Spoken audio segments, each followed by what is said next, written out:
segment of the show for today. We're talking to Mr. RPatton and Mr. Matthew Walker. And Mr. Walker, let's begin with you by having you to give us what you might consider to be the legacy of the sit-in movements and the freedom rising, et cetera, and how we might be able to use that as a teaching tool. Well, I think one of the things about the legacy, and the legacy is extensive, but one of the things about the legacy is that at the time of the sit-ins, I was 18 years old. A number of others were 18, 19 in that area. And I believe that what happened was that youngsters in 1960 assumed a certain amount of social responsibility as far as taking this action for change.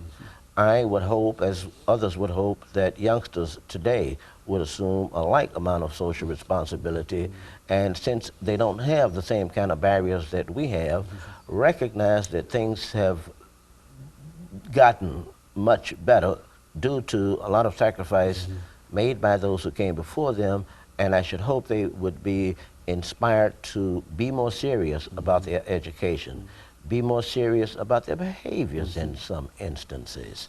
It's very sad that less than 50% of our students graduate from high school.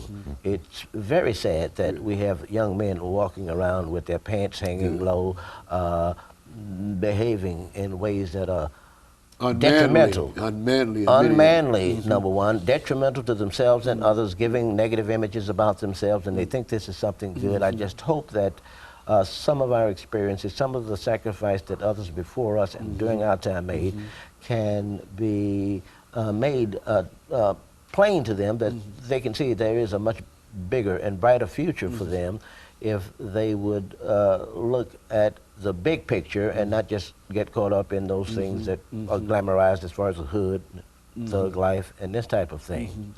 I do believe also it would be good if some of the lessons learned during the 60s could be made a part of the regular curriculum in the public school system here in Nashville. I understand that other cities have incorporated their civil rights experiences into their school curriculum.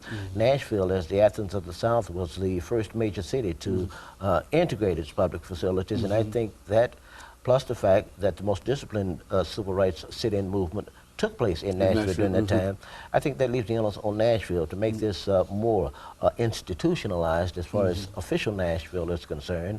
It's a shame that we have so few historical markers about this thing. It's a shame that we don't have a civil rights museum here in Nashville. We're still hoping that the city administration can make some formal proclamation about this 50th anniversary here in Nashville, so that we can continue to live up to our image as the Athens of the South. So there's a real buried heritage in all of this. Is that what we're saying, Rip? Well, you don't know where you're going if you don't know where you've been. And that's as simple as I can put it. I think along with when he was talking about the 50% non-graduates, I also would like to say we always talk about our young men.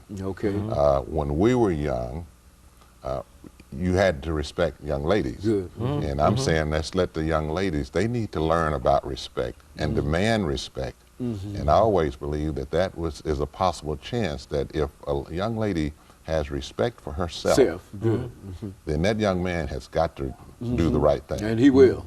He's got to do the right thing. He will. James Brown said it best. It's a man's world, but it wouldn't be nothing without a woman. That's right. So all these young ladies have to do. To demand respect. Demand respect. That's right. That's the basis. Yeah, that's the basis. We were taught respect.